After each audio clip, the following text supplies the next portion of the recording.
Et on commence ce feuilleton 2012 par François Bayrou. Plutôt que de l'effrayer, la multiplication des candidatures l'inspire. L'agrégé de lettres s'est laissé aller à une petite métaphore ce matin. Écoutez. Une par jour. Aujourd'hui, c'est la saison des champignons. Justement, d'habitude, la saison des champignons, c'est à l'automne. Là, on est dans la saison des champignons de printemps. Et les champignons de printemps, c'est un candidat par jour qui, naturellement, Nicolas Hulot fait les unes des journaux et puis fait un petit tour et puis disparaît. Et il n'y a pas que François Bayrou qui s'amuse. À l'Élysée aussi, la candidature de Nicolas Hulot fait doucement sourire Nicolas Sarkozy.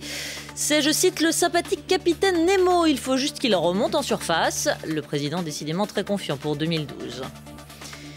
Henri Bottet, alias l'empereur de Pigalle ou Razmotte, vient d'être mis en examen pour proxénétisme aggravé. Parrain à l'ancienne, c'est aussi et surtout le parrain officiel de Marine Le Pen, la présidente du Front National qui avait eu des mots très durs à l'encontre des Bleus lors de l'affaire Zaya. Et une fois n'est pas coutume, rester tout à fait muette. Voyez avec mon service de presse, dit-elle à des journalistes du Parisien. Et la suite des petites affaires, c'est avec Benjamin Oulassen, comme chaque soir. Bonsoir Benjamin. Bonsoir. Alors, ce soir, vous nous avez décroché quelques perles. Proche des jeunes, c'est un peu le mot que se sont passés nos politiques aujourd'hui. D'ailleurs, on a vu beaucoup de monde se bousculer au chevet d'une radio musicale parisienne qui est en passe d'être vendue. Ouais, en quelques jours, la radio Skyrock, la radio du rap, est devenue l'endroit où il faut se montrer, the place to be, comme diraient les jeunes. Alors, on a vu défiler à droite Laurent Wauquiez, Ramayad, Benjamin Lancard, mais c'est François Hollande qui a été le premier à se rendre sur place hier, et le candidat aux primaires du PS s'est montré plutôt modeste. Il a surtout voulu ne pas faire la même erreur que Martine Aubry il y a quelques jours, qui voulait faire semblant de très bien connaître le rap. Regardez. François Hollande qui fait son entrée dans le studio de Sky, bienvenue. Merci. Enchanté, asseyez-vous. François Hollande qui vient d'entrer dans le studio de Sky à l'instant. Merci colonel, tu veux rester avec nous? Non, je vais vous laisser dire. François, est-ce que vous connaissez le colonel? De réputation? De réputation. Vous n'allez pas nous faire comme Martine Aubry. Non, je rentre rien. On vous a vu, enfin pas vous, mais on a vu Martine Aubry en train de parler d'NTM, c'est un peu pompé son titre. Hein. Pas sur NTM, c'était sur IAM.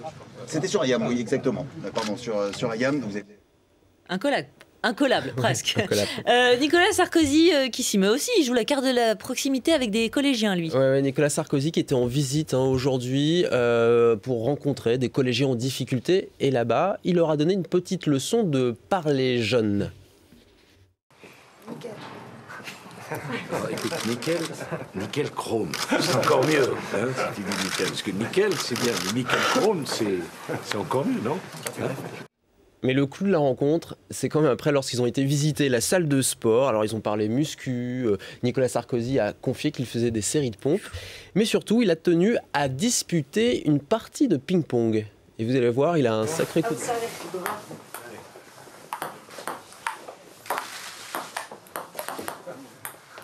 Bon, écoutez, après, tu vas me faire des...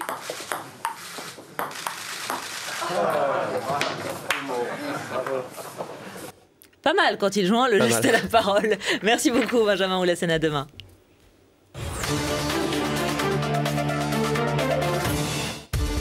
La réforme fiscale de l'exécutif, la prime de 1 000 € aux salariés, les programmes économiques du FN et de la République solidaire de Dominique de Villepin, c'est au menu du face-à-face du jour entre deux économistes ce soir. Bernard Maryse versus Alain Cotta, c'est dans un instant, à tout de suite.